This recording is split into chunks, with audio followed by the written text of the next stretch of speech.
Indonesia will field the same team in the Asia U23 Cup. This is very unexpected. If Indonesia can perform like in the Qatar Cup yesterday, it could be that Indonesia can enter the final of the U23 Asia Cup.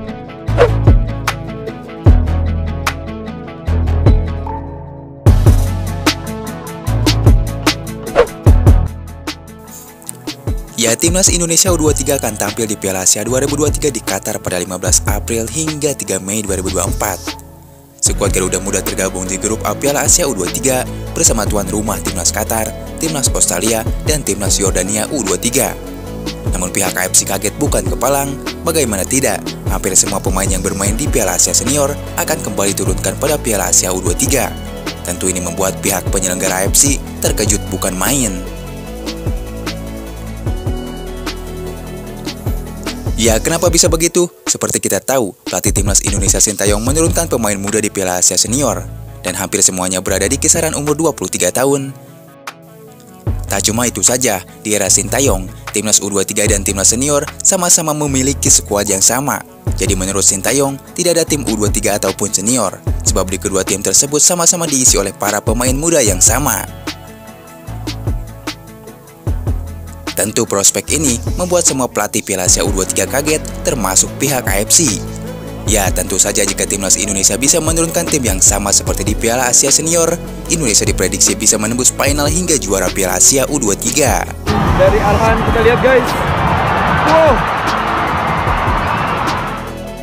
Ya, sementara itu di Piala Asia U23 nanti akan ada 16 tim.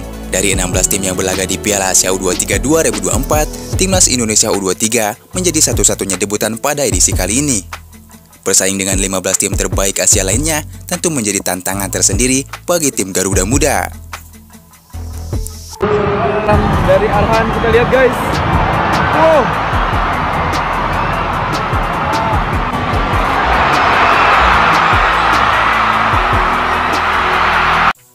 Ya, meski begitu, Timnas Indonesia tidak perlu minder. Pasalnya terdapat sejumlah pemain yang sudah merasakan kerasnya Piala Asia di level senior. Setidaknya, ada 11 pemain di bawah 23 tahun yang masuk skuad Timnas Indonesia Senior. Ya, mereka adalah Marcelino Ferdinand, Elkan Bagot, Justin Hubner, Ipar Jenner, Rafael Struijk, Pratama Arhan, Hernando Ari, Rizky Ridho, Witan Sulaiman, Hoki Caraka, hingga Ramadan Sananta. Ya, dari nama-nama di atas, sebagian besar banyak mendapatkan menit bermain ketika Timnas Indonesia Senior, menorehkan sejarah dengan lolos ke babak 16 besar untuk pertama kalinya. Ya, di posisi penjaga gawang, sepertinya pelatih Sintayong sudah menjatuhkan pilihan kepada Hernando Ari. Bagaimana tidak, di level senior saja, dia adalah pilihan utama, bahkan membuat Nadeo Argawinata menjadi cadangan. Ya, sementara di posisi bek, Sintayong punya Elkan Bagot, Justin Hubner, dan Rizky Ridho. Adapun posisi bek kiri biasanya ditempati Pratama Arhan.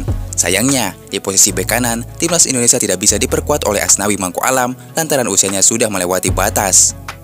Akan tetapi, penggantinya tidak kalah oke, yakni Witan Sulaiman. Pemain pinjaman Bayangkara FC beberapa kali dimainkan Sintayong pada posisi ini. Begitu juga ketika bisa memperkuat Persija Jakarta. Kemudian di lini tengah, Sintayong punya duet Ipar Jenner dan Marcelino Ferdinand. Ketiga pemain ini sudah menunjukkan kualitasnya sebagai gelandang tangguh di Piala Asia 2023 dan selalu menjadi starter. Sedangkan barisan depan Timnas Indonesia U23 juga memiliki opsi yang menjanjikan. Rafael Struijk bisa dipasang winger kiri, kemudian Hoki Caraka dengan kecepatan berlari yang mumpuni bisa dipasang di kanan. Ya, sementara ujung tombak bisa ditempati Ramadan Sananta. Meski tidak dimainkan ketika Piala Asia, setidaknya dalam beberapa laga ia sempat menjadi andalan Sintayong di lini depan. Ya, dan inilah prediksi mengerikan formasi Timnas Indonesia U23 di Piala Asia U23 2023.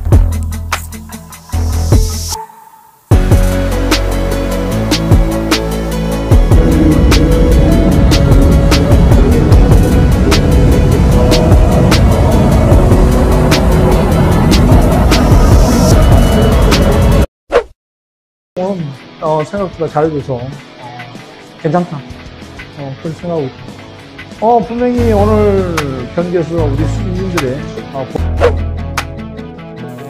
Ya, isu pemain titipan dalam tubuh Timnas Indonesia selalu hadir dari masa ke masa, bahkan hingga era Sintayong saat ini. 하고 있고 뭐 할 수 있는 부분은 없습니다. 선수는 데려왔는 선수는 26명.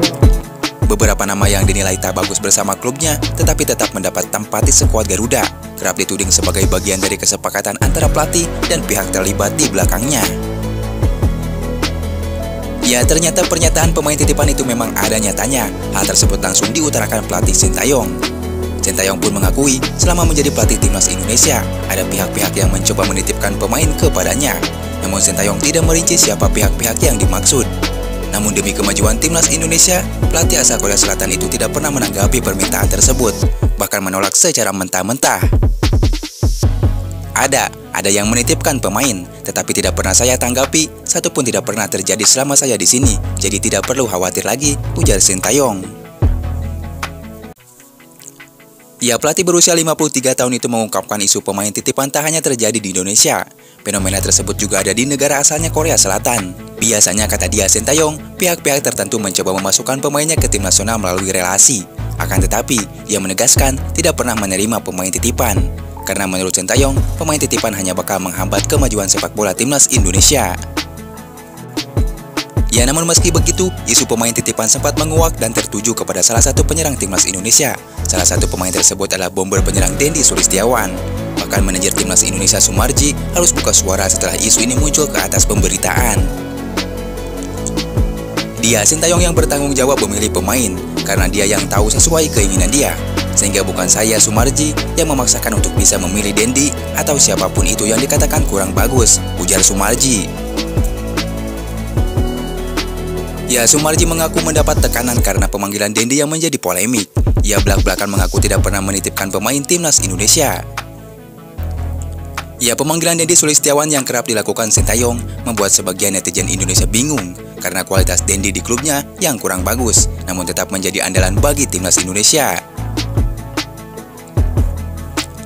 Bahkan, ada beberapa kandidat yang dinilai bisa lebih memberikan kontribusi, salah satunya adalah Stefano Lillipali, di mana Stefano Lillipali bersama klubnya Borneo FC tampil gacor. Bahkan Borneo FC menempati posisi teratas klasemen BRI Liga 1. Namun kualitas Stefano Lillipali bersama Borneo tetap tidak dilirik Sintayong sedikit pun. Alhasil, sebagian netizen membuat pernyataan sendiri dengan menyatakan Dendi Sulistiawan adalah pemain titipan. Ya, namun isu titipan pemain di timnas kini telah dibantah Sintayong bahwa selama melatih timnas Indonesia memang ada yang ingin menitipkan pemain ke timnas. Namun Sintayong menolak mentah-mentah dan menyatakan di dalam skuad timnas Indonesia saat ini tidak ada pemain titipan.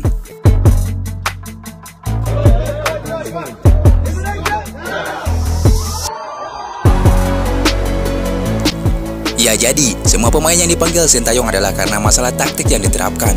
Kadang pemain dipanggil, kadang pemain bisa saja tidak dipanggil Sintayong. Sintayong pernah berkata, semua pemain yang dipanggil oleh saya ke timnas adalah karena kebutuhan taktik, bukan karena pemain itu bagus atau jeleknya ketika berada di klubnya.